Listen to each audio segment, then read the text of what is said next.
Jesus is perhaps the most popular religious figure around the world. And with that level of popularity, there are bound to be some misconceptions and just some plain lies about Jesus. In this episode, I'll be sharing 10 of the biggest lies about Jesus that you need to know. Welcome back to FTD Facts. My name is Leroy Kenton, and I want you guys to stick around till the end of this video just to see how many of these lies that you actually knew. Okay, so let's jump right into this. Lie at number 10. And this lie is that Jesus wrote the New Testament. When it comes to the Bible, in general, archaeology and the study of written sources have shed some light on the history of both halves of the Bible, the Old Testament and the New Testament. Old Testament contains the story of the children of Israel, among other things, before the birth of Jesus, and then the New Testament is from the birth of Jesus onward. However, although the New Testament is filled with many teachings of Jesus, Jesus, in fact, didn't write any portion of the New Testament, nor did he write any of the Old Testament for that matter. Of course, he couldn't because he wasn't even born yet. Traditionally, 13 of the 27 books of the New Testament of the Bible were attributed to the Apostle Paul, who famously converted to Christianity after meeting Jesus in a vision on the road to Damascus, and he wrote a series of letters that helped spread the faith. Although the Gospels of Matthew, Mark, Luke, and John that begin the New Testament of the Bible are believed to be eyewitness testimony, as well as the words and teachings, the birth, the death, and the resurrection of Jesus are listed in their books. But no, Jesus didn't personally write any portion of the New Testament. Lie number 9, Jesus was white. This is the most common image of Jesus that's been seen around the world. You know, he's light-skinned with a beard, he has long hair, and often he's depicted with blue eyes. But in fact, Jesus was a Palestinian Jewish man living in Galilee in the 1st century. Forensic scientists have done facial reconstruction of 2,000-year-old skulls from Palestine in order to get a sense of what Jesus might have looked like, with olive skin, black hair, and a larger, not so pointed nose as he's normally depicted with. The lie coming at number 8 is that Muslims don't believe in Jesus. Of course, Jesus is the central figure of Christianity, so he's often just associated with that faith. However, the Quran, the Muslim holy book, mentions Jesus many times as an important holy figure. While he's not believed to be divine or referred to as the Son of God in any way, he is, however, commonly acknowledged and considered to be a mighty messenger of God in the Islamic faith. Also, the Quran contains a surah in it titled Surah Maryam, and it contains many instances throughout the life of Jesus. This next lie may come as a shock. Jesus is Christian? Well, in fact, Jesus was a Jew. I did mention that a little bit earlier, but he was a Jew born in Galilee in a Jewish part of the world. All of his friends and close associates, his disciples, all of them, they were Jews.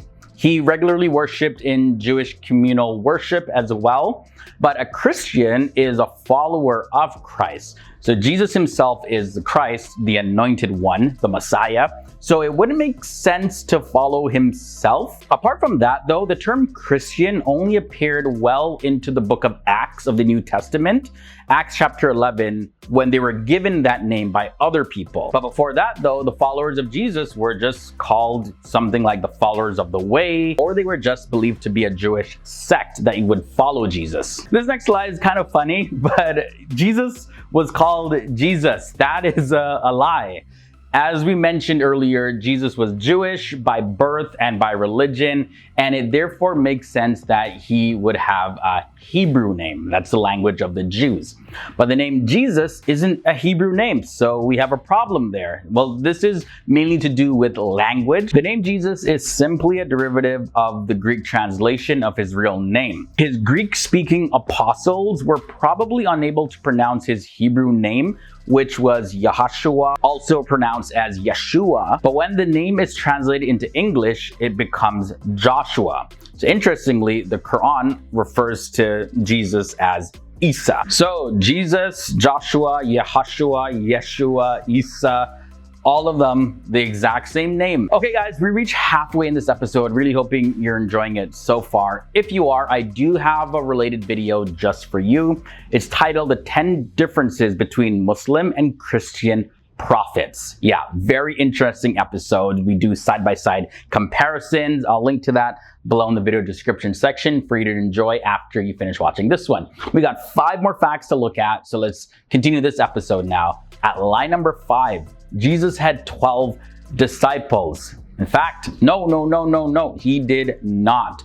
The belief that Jesus only had 12 disciples is based on the misunderstanding of the 3 categories of Jesus' followers. First was made up of those who came to hear him speak or to be healed by him whenever he entered a town or a village. And the second category, you can label these people as those who followed Jesus from town to town, and these were called disciples according to the Gospel of Luke. Those were about 70 or 72 of them in total. Also, there's the third category of the followers of Jesus. Now, these are known as the apostles.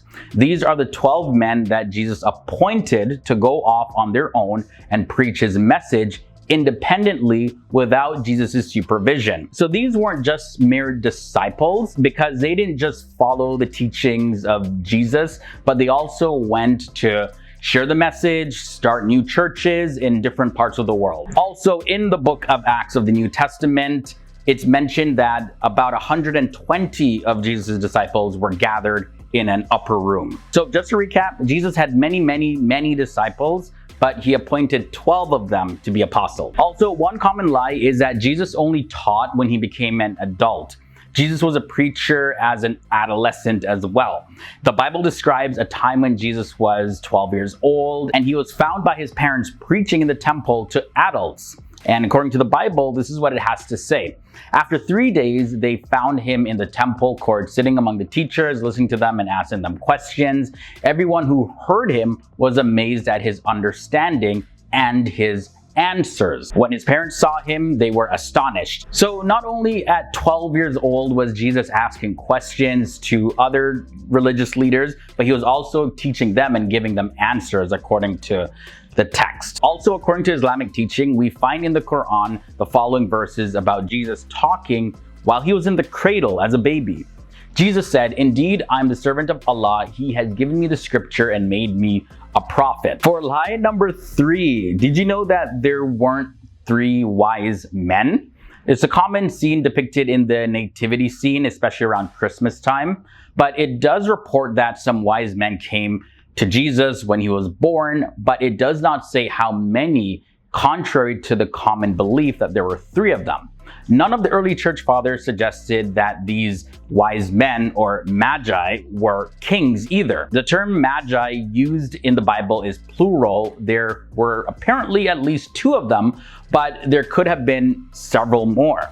The Bible simply mentions 3 gifts that were presented to baby Jesus: gold, frankincense, and myrrh. We also know from the Bible that Jesus was not a little newborn when they arrived after the Magi visited Mary. Jesus was an only child. This is the lie at number 2. Jesus was actually the firstborn, not an only child of Mary. According to the Bible, in the book of Matthew, chapter 13, verses 55 to 56, in this scripture it says, "Isn't this the carpenter's son? Isn't his mother's name Mary? And aren't his brothers James, Joseph, Simon, and Judas? Aren't all his sisters with us as well?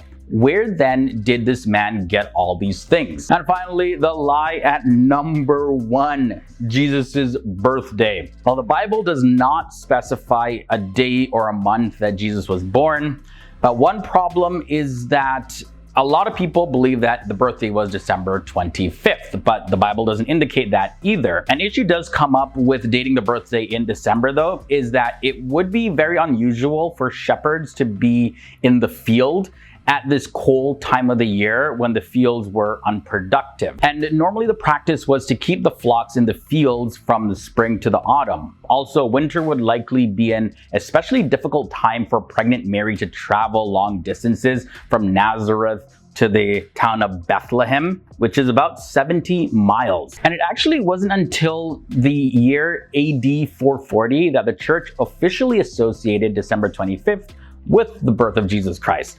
Also, according to the Islamic belief, the Quran mentions in Surah 19 verses 25, Jesus talking to his mother Mary, and it says, "And shake toward you the trunk of the palm tree, it will drop upon you ripe, fresh dates." Typically, palm trees begin to bear fruit in April or May and are ripe for picking around August to September. So yes, when we look at the biblical accounts and the Quranic accounts, it just wouldn't necessarily make sense for Jesus to be born on December 25th.